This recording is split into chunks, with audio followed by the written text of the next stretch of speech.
dice que no se admite. Entonces no se admite la adquisición de territorio por tierra, y en paralelo dice, también se establece la necesidad de trabajar por una paz permanente y justa en Medio Oriente, en la cual cada estado en el área puede vivir en seguridad.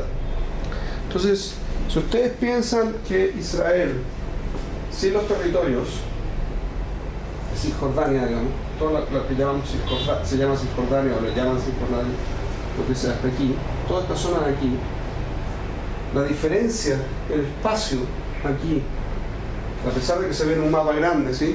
Estos son 17 kilómetros, 19 kilómetros de ancho, desde aquí hasta acá son 19 kilómetros de ancho, es en la zona más poblada, que tiene varios millones de habitantes.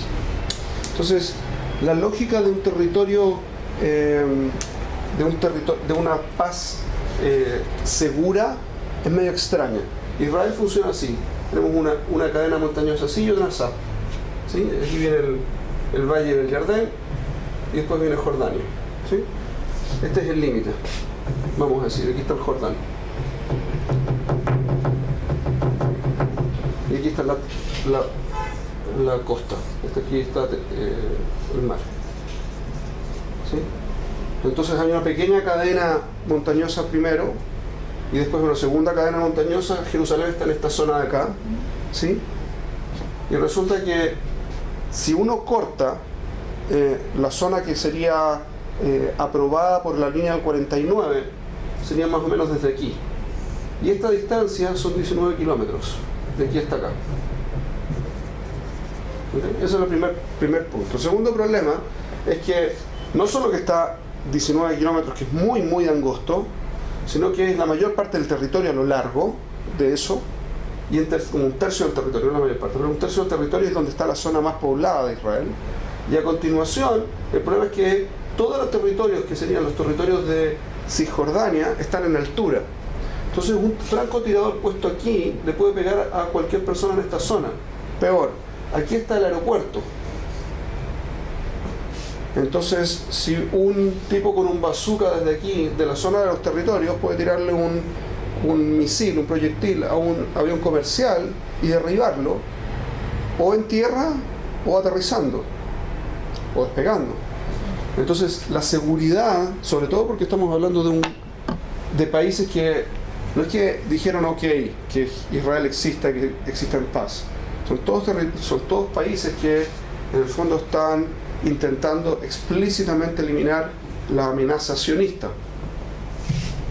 Entonces, dejar territorio con ese grado de vulnerabilidad hace que la mayor parte de la población israelí estuviese en peligro. Entonces, la parte de la seguridad va en contraposición con el tema de la adquisición de territorio. Ese es un primer problema. Si se devuelve territorio, se vuelve inseguro el país, y la única forma de defender es no devolver. Entonces, por un lado, se supone que tiene que haber paz con tranquilidad y con seguridad, y por el otro lado hay que devolver los territorios. Las dos cosas no se pueden juntas. Ese es el problema, ¿sí? Acá, con esta resolución, o sea, Israel le ganó tierra a Jordania, a Egipto y a Siria. Sí. Con la resolución, cuando se habla de devolver, es a esos países. Bien. Al margen está el pedido palestino. El pedido palestino, todavía no existen los palestinos, esa zona nunca fue de palestinos, etcétera. Toda esa discusión la vamos a tener, espero que hoy, y si no, la próxima vez. Pero un segundo. El segundo punto que hace la declaración es que, utilizando la carta de principios, ¿sí? Que en el fondo esto es una resolución que no es mandatoria. Los países no tienen la obligación de seguir lo que dice esta resolución, pero se recomienda fuertemente, ¿ok? Vamos a decir así. Entonces, se tiene que incorporar en este proceso de paz dos principios. El primero es el retiro de las Fuerzas Armadas israelíes de territorios ocupados en el reciente conflicto. Y aquí fue lo que tú comentaste, que el texto dice de territorios, yo lo puse ahí en rojo, de territorios ocupados, no dice de los territorios ocupados. Territorios ocupados significa algo, pero no necesariamente todo. ¿Ok? Ahora, un segundo. ¿Ah? Es un juego sintáctico, pero en cosas de política internacional, los juegos sintácticos son muy importantes. ¿Okay? No es que no se dieron cuenta. No pueden no haberse dado cuenta de lo que estaban escribiendo. Ahora, el problema es que en francés, ¿sí?, el texto dice de todos los territorios ocupados. O sea, hay un texto en francés que en principio es menos mandatorio que el inglés, pero en términos legales no necesariamente. Y el inglés dice de algunos y el otro dice de todos. Hay algunos juristas que dicen, no, miren, que en la lógica del documento, así como que Israel tiene permiso para navegar en aguas, y eso no significa en algunas aguas del Mediterráneo, sino en todas las aguas del Mediterráneo, de la misma forma, cuando dice aquí de territorio no se refiere a algunos territorios, se refiere a todos los territorios. Eso es desde la postura palestina. Desde el punto de vista nuestro, el argumento es, un segundo, aquí ustedes dijeron desde territorios, dado que es desde territorios, sino de todos los territorios, entonces nosotros nos guardamos el derecho a negociar, y vamos a ver que esto es parte de lo que ha habido ya desde el comienzo, negociar la entrega de territorios por lo que nos conviene que sean esos territorios y no. El segundo punto, el segundo principio, es que el término de todos los reclamos de los estados de beligerancia, de combate, de guerra, y el respeto por y el reconocimiento de la soberanía territorial, la integridad y la independencia política de todos los estados en el área y su derecho a vivir en paz con fronteras seguras y reconocidas, libres de toda amenaza y acto de fuerza. Entonces, en el fondo, lo primero es Israel tienes que retirarte, lo segundo es Israel tiene derecho a existir, porque el resto de los países no estaba en duda. No es que teníamos duda de si existe Jordania o no, Egipto o no, Siria o no, Líbano o no, Irak o no, etcétera, etcétera. Eso no es parte de la discusión. La discusión es si Israel existe o no. Entonces la segunda parte es Israel tiene derecho, pero tiene derecho no solo a existir en paz. Y existir en paz implica con fronteras que puede defender y con soberanía reconocida, etcétera, etcétera, etcétera. Israel, dado este problema de la redacción, no aceptó inmediatamente. Ojo que esto fue el 22 de noviembre. Israel aceptó la resolución el 1 de mayo. Se tomó 6 meses para decir, ok. La declaración del representante dijo, mi gobierno ha indicado su aceptación de la resolución del Consejo de Seguridad por la promoción de un acuerdo para el establecimiento de una paz justa y permanente. También estoy autorizado para reafirmar que nosotros estamos deseosos de seguir el acuerdo con todos los estados árabes en todas las materias incluidas en esta resolución, es decir, tanto los territorios como las fronteras y todo lo demás. Todo eso estaba aceptado en una declaración del representante de la ONU de Israel el 1 de mayo. Siria, ¿sí?, después de la guerra del 73 aceptó la resolución 338. La resolución 338 es una que llamó al cese de las hostilidades y a volver a las mesas de negociaciones en función del acuerdo de 242. ¿Cuál fue la guerra del 73? La de Yom Kippur. Una pregunta, hasta que no acepten todas las partes, no corre... No, cada uno puede aceptar. Yo puedo aceptar solo lo que dice el Consejo de Seguridad. Como no es mandatorio, todos pueden darse el lujo de decir que no. Todos. Yo puedo decir que sí, y eso me pone a mí en ventaja con respecto al Foro de Naciones. Eso no implica nada. Puede ser que no me pueda poner de acuerdo con nadie. En este punto, acuérdense que después de la guerra del 67, hubo en septiembre de ese año, en septiembre del 67, los países árabes declararon los 3 nos.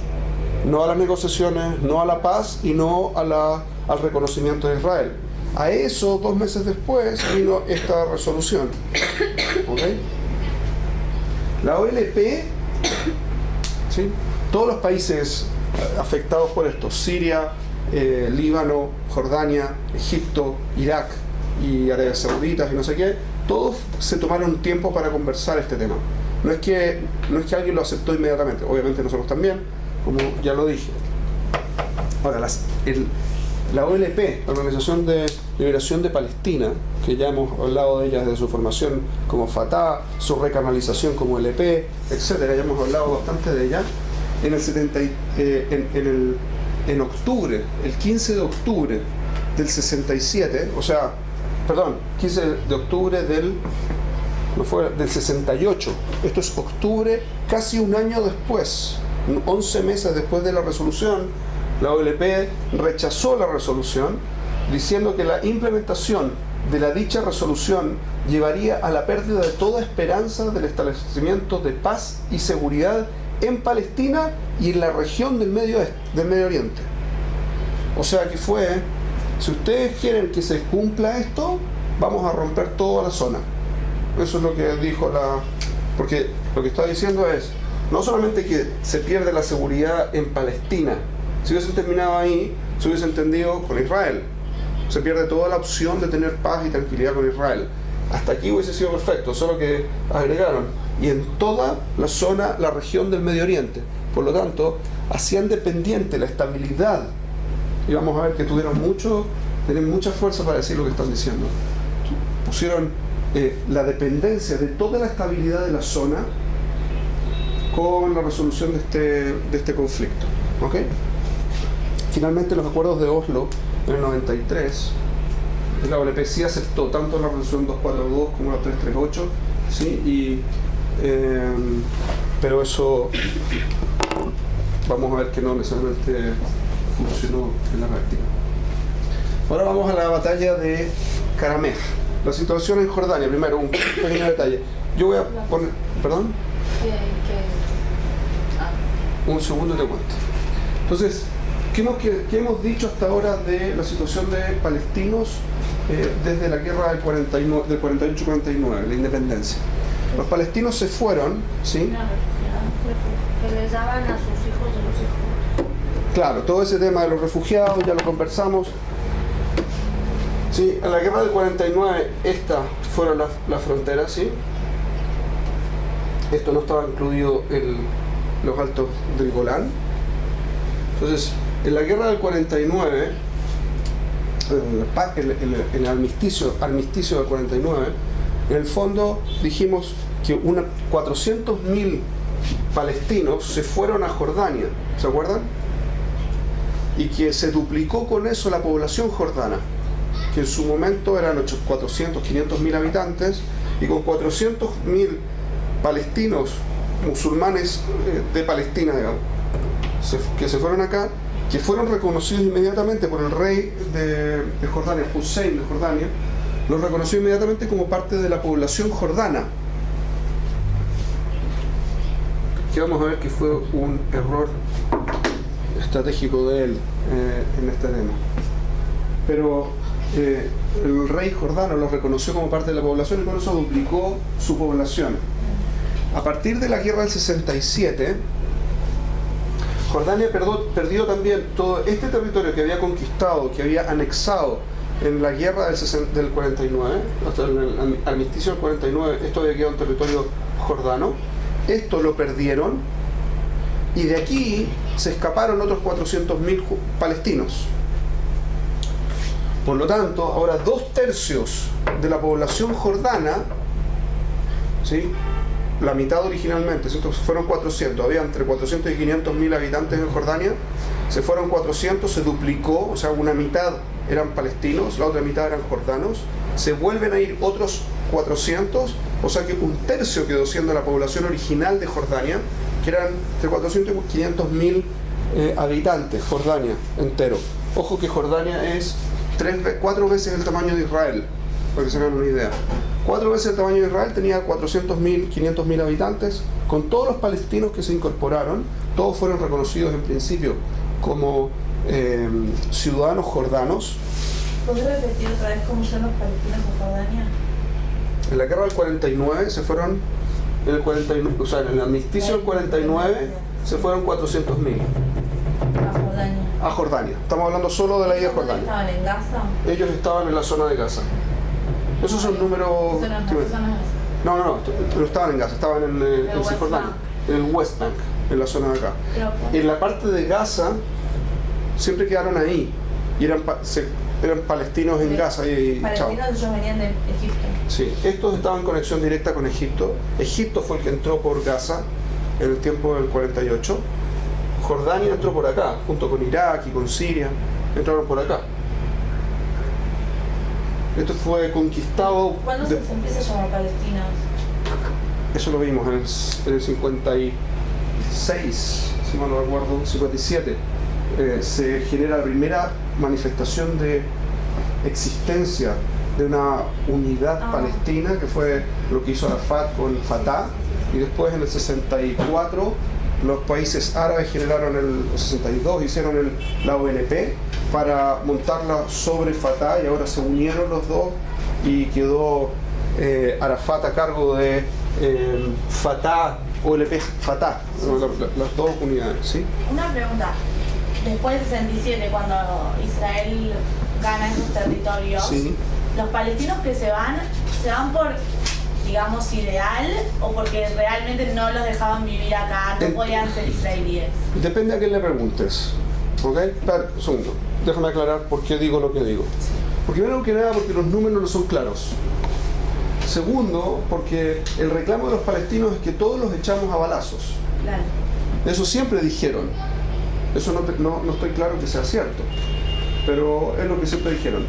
En todo conflicto bélico, siempre las poblaciones civiles se escapan. Y se escapan a las zonas que consideran más seguras.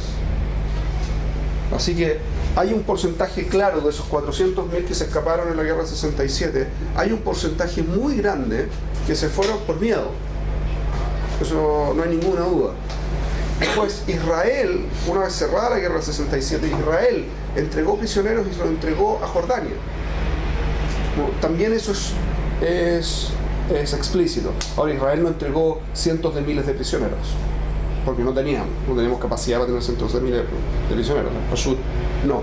Podríamos haber tenido, si hubiese sido todo el ejército jordano, quizás hubiésemos tenido hasta 40.000 personas. O sea, la diferencia claramente es gente que se fue. ¿Cómo se fue? Hay quienes van a decirte que fue a balazos, Claro, hay porque quienes siempre es que como no. que los echaron, pero... Tajles no es claro que los echaron, porque fíjate, acá está Jericó, ¿sí? Esto es Jericó. En el día 8 de junio del 67, Jericó cayó a las Fuerzas Armadas israelíes. Ramallah cayó el día 7. Ramallah y Jericó, las dos tienen población árabe, full árabe, y no fueron expulsados. Y los pueblos, vamos a ver que hay un montón de pueblos aquí, los pueblos de ahí tampoco los echaron. Así que decir que los israelíes echaron a balazos a 400.000 es como extraño. No digo que no tengo idea, porque yo no estaba ahí, pero me suena extraño, como propuesta es medio extraña porque no sería consistente con el resto de las situaciones. Es que escogieron a 400.000 al azar y los echaron, como raro. Me da la impresión, mi impresión personal, ¿ok? Tratando de ser lo más objetivo posible, mi impresión personal es que probablemente un 80 o 90% se fueron y la diferencia los echamos nosotros, efectivamente. Y que fueron gente de los combatientes o la gente que entregamos como parte de los prisioneros de guerra o lo que fuera. Yo creo que esa es más o menos la proporción. No tengo ninguna fuente sólida para poder responderlo porque todos discuten estos números y todos van a decirte que no, los echamos a todos y no fueron 400.000, fueron 1,5 millones, esas cosas están todas en discusión. Pero Tajles hoy, hubo en el 49 400.000 que se fueron, en el 67 otros 400.000, ¿sí? El total de la población jordana hoy es de 1.800.000 personas. ¿Ok? En esa época era bastante menos, estamos hablando de más o menos 1.600.000. O sea que más o menos 2/3 de la población era palestina. ¿Ok? ¿Por qué hago este alcance? Porque ya lo hemos visto. El reino jordano hashamita, ¿okay? El reino jordano hashamita, y que en el 59 se convirtió directamente en Jordania, era un gobierno para la población que había originalmente, que siendo palestinos también de origen, porque todo Palestina, acuérdense que esto lo vimos, Palestina en el tiempo de la partición También incluía Jordania. Era más o menos así, ¿sí? Hasta por aquí. Un tremendo territorio. Jordania era todo parte de la zona que iba a ser para el hogar nacional judío. Y en el 23, después de que en el 22 había sido asignado al territorio para un hogar nacional judío, el 22 fue asignado, el 23 los ingleses decidieron entregarle el 78% del territorio, tajles 4/5 partes del territorio, a los jordanos. Y los jordanos quedaron con 400.000 habitantes, que eran de los mismos que se llamó Palestina en la época. Entonces estamos hablando de palestinos de la época que estaban en un reino que se llamaba Jordania y es Jordania de hoy. Por lo tanto, con la llegada de los nuevos palestinos, se hicieron minoría los palestinos de entonces. Ahora, el reino de Jordania depende, ¿sí? Depende de su población. Y si la mayor parte de la población jordana es palestina asociada con Arafat y la OLP, entonces se generó un problema de representatividad del gobierno jordano. ¿Ok? Inmediatamente terminada la guerra del 67, el centro de operaciones de la OLP estaba ahí, en un lugar que se llama Karamej, que es ese lugar, ¿ok? El centro de operaciones era en ese punto que marqué así con verdecito, y en este punto desde este punto lanzaban ataques terroristas permanentes en contra del ejército israelí, contra Israel en general. ¿Ah? ¿Cómo estaba la casa? Peor, porque entraban, hacían incursiones. Acuérdense que en el fondo estamos en la zona montañosa de Israel. Este es el Jordán, ¿sí? Estos tipos estaban montados aquí en una zona, aquí estaba la línea divisoria. Entonces estos tipos montaban aquí, venían a cualquier pueblo de acá, hacían un ataque y volvían. No había controles. Había controles, pero no puedes controlar todo el tiempo, como no se puede. No, pero digo ahora como los puestos de vigilancia que sí controlan a todo el mundo. Hoy, lo que pasa es que para que yo pueda controlar tengo que tener un muro. Netanyahu acaba de decir que mandó construir un muro de separación con Jordania. Hoy lo dijo. Así que el concepto es que hay que poner un muro. Entrando. ¿Perdón?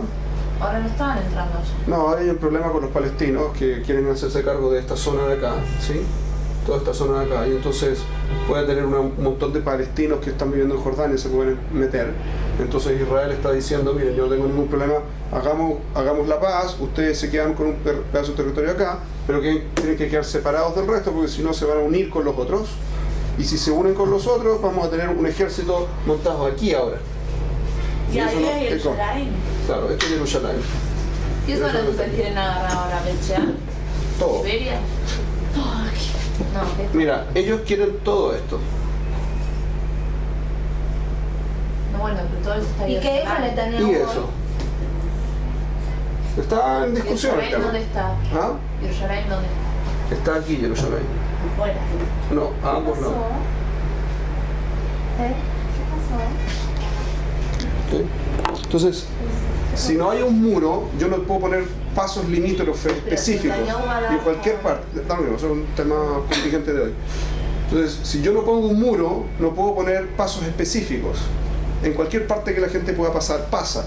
Y acuérdense que estamos hablando de la guerra en el 68, cuando la tecnología de visión infrarroja estaba partiendo. Todavía no se tenía visores infrarrojos como los de hoy. Entonces saber, satélite ni nada por el estilo, saber qué es lo que estaba pasando era solamente con visión nocturna de gente y con animales y ese tipo de cosas, pero más que eso no. Entonces tenías que tener muy buena información y son kilómetros y kilómetros. Son, o sea, esto de aquí hasta acá serán 80 kilómetros. 80 kilómetros de tener todos los militares ahí no es nada de fácil. Entonces se infiltraban permanentemente y hacían ataques terroristas acá. Paralelo, cada vez que venía Fatah y atacaba a Israel, entonces Israel contestaba y atacaba zonas. Ustedes conocen ese baile de ida y vuelta, ¿no? Atacaba zonas donde estaban la gente de la OLP establecida. En el 68, entre el 14 y el 15 de febrero, se produjo un enfrentamiento fuerte. Jordania, para tratar de estar en paz con todos, Jordania apoyaba a los palestinos, pero estaba tratando de establecer comunicaciones para negociaciones de paz con Israel también. Pero el 14 se produjo un enfrentamiento fuerte por acá, y producto de ese enfrentamiento, Jordania fue a atacar, fue a apoyar a los palestinos y se produjo una escaramuza, una microguerra de 2 días. Una guerra, no llegó a una guerra grande, pero fue suficientemente potente como para que Estados Unidos se metiera y generara un cese al fuego y compromiso de ambos lados. Israel, no te voy a atacar, pero tú hazte cargo de Fatah. Jordania tenía que hacerse cargo de Fatah, lo que significaba que tenía que desarmar a Fatah. Entonces el ejército jordano fue a Karameh y otros lugares donde estaba apostado el ejército de la OLP, los Fedayeen, ¿sí? Estos terroristas de la OLP, o combatientes de la libertad, como quieran llamarlo. Y cuando llegaron a desarmarlos, los rodeó a todo el batallón que fue a desarmar a los palestinos. Los palestinos los rodearon y les dijeron: tienen 5 minutos para salir si quieren salir vivos. Entonces el ejército jordano se dio media vuelta y se fue, y no desarmaron a la OLP. Ojo, cuando yo hablo de la OLP porque era el movimiento más grande, pero no es el único. Hay varios otros movimientos que incluso son peores que la OLP en este periodo en particular. Estoy incorporándolos todos dentro del mismo nombre por tema de practicidad. Fatah, a partir de entonces, empezó a establecer puestos fronterizos en Jordania. Se había establecido en Karameh y empezó a poner puestos fronterizos en los caminos de Jordania, a cobrar impuestos, a tener un ejército paralelo, a no respetar las normas de Jordania explícitamente, no lo respetaban. Ahora, nosotros hemos dicho, acuérdense que la filosofía con la que se montó el Fatah, fue de toda una lucha de clase en contra de los que gobiernan en el fondo, ya sean, originalmente eran tanto los israelíes, la entidad sionista, como también Jordania. Eso era explícito en la carta que nosotros leímos ya de fundación de Fatah, ¿se acuerdan? Sí. Entonces ahora se empieza a llevar a cabo ese tema. No solamente que Fatah tenía esa postura, todos los movimientos extremistas palestinos tenían la misma postura, de conquistar Jordania y hacerse de Jordania como parte del gran país para los palestinos. ¿Okay? Esto es muy importante recordar. Entonces, ¿qué pasó? Que Fatah se sublevó con respecto a Jordania. ¿Okay? Producto de esto, los israelíes hicimos un ataque el 21 de marzo del 68, hubo un ataque israelí contra 2 campamentos palestinos en Jordania. Ahora el ataque fue, voy a hacer un...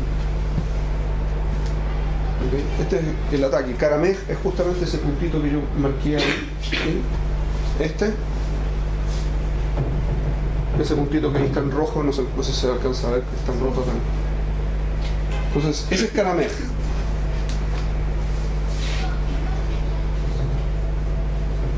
¿Okay? Esto de aquí es montañoso y Karameh está montado aquí en esta zona, está montado, o sea, va en la subida de la montaña. ¿Okay? Entonces el ejército israelí primero montó una ofensiva fuerte. Y la ofensiva fuerte fue con paracaidistas, tanques que trataron de pasar acá y con aviones empezaron a bombardear, etc. De todos los movimientos palestinos, solo Fatah se quedó en el lugar. Arafat decidió pedirle a su gente que mantuviera las posiciones y que combatieran hasta morir todos si era necesario. Su kavaná, su intención era bastante, muy inteligente. Fatah, ¿cómo se llama? Yasser Arafat, con todo, hay que reconocerle que es un tipo muy inteligente. Para ganar el apoyo de todos los palestinos, tenía que ser el único que podía mantener a los palestinos y que tenía que demostrar que estaba en pos de los ideales palestinos. Entonces Arafat decidió que toda su gente se quedara en Karamaj y que combatiera. Murieron 200 hombres de los militares palestinos, de Fatah. Murieron 200, fueron capturados por el ejército de los 150, pero en lo fuerte de la batalla, eventualmente Jordania trajo sus propios batallones y empezaron a atacar e impidieron que se montaran los puentes para que pudiera pasar el ejército israelí. Y Israel se retractó, se replegó para no convertir la batalla de Karamej en una batalla contra Jordania abiertamente. Como era de esperarse, a pesar de que destruyeron todas sus instalaciones, a pesar de que se tuvieron que mudar hacia el interior de Jordania porque claramente no estaban en un lugar seguro donde estaban apostados, de todas maneras ganaron, porque a partir de aquí Arafat se convirtió en el líder indiscutido de los palestinos. Todos los movimientos cayeron en términos de su apoyo popular. Arafat se convirtió en el líder en todo aspecto y fue reconocido en todas partes. ¿Okay? Eso fue la batalla de Karamaj. Estamos en la hora. Veo que ya están guardando cosas, así que si me dan un par de minutitos porque quiero terminar con la guerra de desgaste, un cortito para que hagamos directamente la guerra de Yom Kippur la próxima vez. La guerra de desgaste es una guerra que se vivió contra Egipto. Egipto, al haber perdido en el 67 el Sinaí, perdió pozos petroleros, perdió en su moral, perdió las fuerzas armadas, perdió a nivel de su fuerza en el mundo árabe, perdió muchos sentidos. Israel habiendo capturado el Sinaí, Israel se convirtió en autónomo en términos de energía, eso ya lo dijimos, pero aparte ganó profundidad estratégica. ¿Qué significa profundidad estratégica? Cuando un país entra en guerra, la profundidad estratégica es la distancia que tiene el país desde la frontera hasta que el ataque del agresor se vuelve, empieza a llegar a poblaciones civiles, empieza a llegar a puntos de mucho de impacto social importante. ¿Okay? Si yo, por ejemplo, quisiera atacar a Estados Unidos desde acá, tengo todo el mundo para cruzar antes de llegar a las costas de Estados Unidos, donde empiezo a causar daño en Estados Unidos. Y esa es la postura de Estados Unidos, es que todas las guerras que pelea no ataquen su territorio. Nunca son en su territorio, espera salir del territorio. Rusia, en la Segunda Guerra Mundial, hizo exactamente lo contrario. Dejó entrar a Alemania hasta casi Stalingrado, se tomaron Stalingrado en su momento, ¿sí? Que fueron cientos y cientos de kilómetros que los permitieron entrar, que los convirtieron, que dañaron y mataron montones de millones de personas, ya lo vimos eso, ¿sí? Pero en el fondo convirtieron todo eso en una profundidad estratégica que dejó al descubierto las líneas de abastecimiento de los alemanes. Ese concepto es el concepto de profundidad estratégica, ¿se entiende? Sí. Entonces, Israel, una vez que tenía el Sinaí, si esta es la frontera y aquí está el canal de Suez, el Sinaí está acá, ¿cierto? Entonces nosotros teníamos hasta Eilat, tenemos toda esta zona como profundidad estratégica. Y dado toda esa zona de profundidad estratégica, entonces teníamos una tranquilidad con respecto a un posible ataque egipcio. Entonces Egipto estaba en muy malas condiciones para recobrar Sinaí. Eso es otra parte del problema. Por otro lado, seguíamos la Guerra Fría. y en la Guerra Fría estábamos en lo peor de la Guerra Fría. Acaba de pasar la crisis de los misiles de Cuba, ¿sí? En el 62 fue la crisis de los misiles de Cuba y estamos hablando del 67 en adelante. Entonces estamos en los efectos de la crisis de Cuba, que generó un equilibrio de poderes medio extraño. Rusia empezó a instigar para que se generara una nueva guerra, Egipto contra Israel, y empezó a proveer armas nuevamente. Entonces primero se hicieron escaramuzas, de nuevo escaramuzas, pequeños ataques, cañoneaban. Israel, si este es el canal de Suez, ¿sí? Israel generó una línea que se llamó la línea Bar-Lev, una línea de defensa que tenía una fortificación, está la playa, ¿sí? Y arriba tenía una fortificación, hecho en realidad con sacos, pero sistemas de cañones, y tenía toda una línea de defensa, y tenía poca gente, con poca gente se podía tener una gran cantidad un avance importante egipcio. Entonces los egipcios desde el otro lado del canal empezaron a cañonear la línea Bar-Lev y no le hacían daño, no mucho, pero empezaron a cañonear y atacar con aviones y con barcos, hundieron una fragata en Eilat, etc. Entonces Israel iba contestando e iba haciendo estragos en Egipto. Y esto continuó entre el 67 y el 70, en septiembre del 70, tanto que en algún momento los aviones israelíes bombardearon incluso el Cairo. Se convirtió en un conflicto fuerte. Y terminó esta guerra cuando se murió Nasser, que era el presidente de Egipto. Y eso fue en septiembre, el 28 de septiembre del 70. Aparece un personaje muy importante. No, se murió un infarto. Al día siguiente de haber hecho todo un problema con los palestinos y Jordania, le dio un montón de apoyo a los palestinos. Y Jordania es lo que vamos a ver la guerra el septiembre negro.